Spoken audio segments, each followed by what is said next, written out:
सकाळचं जेवण राजाचं, दुपारचं जेवण प्रजेचं आणि रात्रीचं जेवण भिकाऱ्याचं. हे गणित सगळ्यांनी उलटे केले म्हणून दुखणे आले. सूर्य उगल्यापासून 3 तास प्रत्येकाला भूक लागते.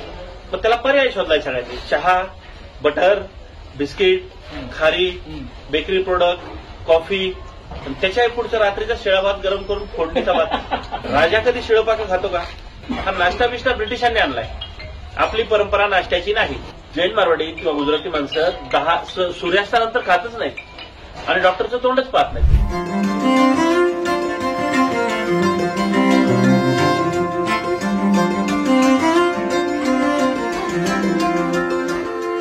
सूर्य उगल्यापासून 3 तास अंदाजे 10 वाजेपर्यंत हा अग्नी नुसता धगधगत असतो. जे टाकू ते स्वाहा.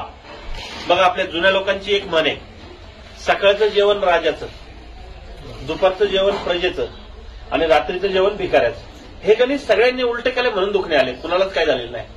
सकाळी राजाचं, पण आमच्या गावच्या भाषेत कुत्रं माग लागलं असतं. कामावर जायचे, शाळेत जायचे, नवऱ्याला कामावर जायचे, पोरांना शाळेत जायचे, करतायत तरी खात नाहीत. मग भूक तर लागते.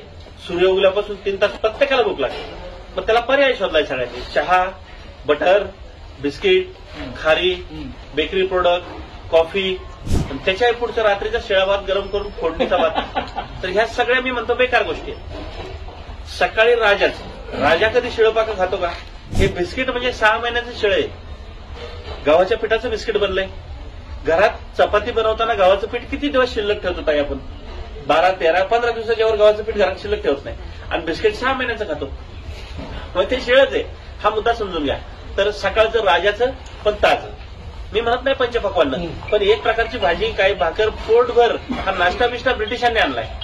आपली परंपरा नाश्त्याची नाही. सकाळी दमको आणि ते 10च्या आत खाल्लेलं रक्त निर्मिती करतं.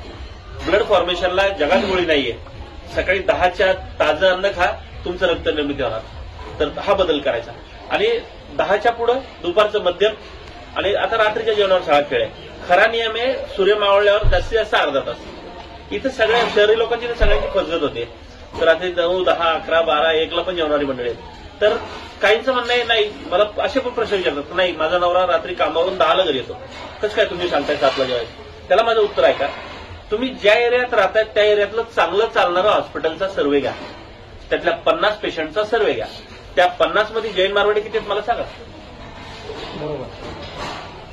जैन मारवाडी किंवा गुजराती माणसं सूर्यास्तानंतर खातच नाहीत आणि डॉक्टरचं तोंडच पाहत नाही. तुमच्या ओळखीतलं कोणी मित्र परिवारामध्ये असेल जैन मारवाडी, मुद्दाम विचारा रात्री किती वाजता जेवता. मग त्या 50 पेशंटमध्ये ते 49 कोण आहेत? आपली आणि मुस्लिम समाजाची.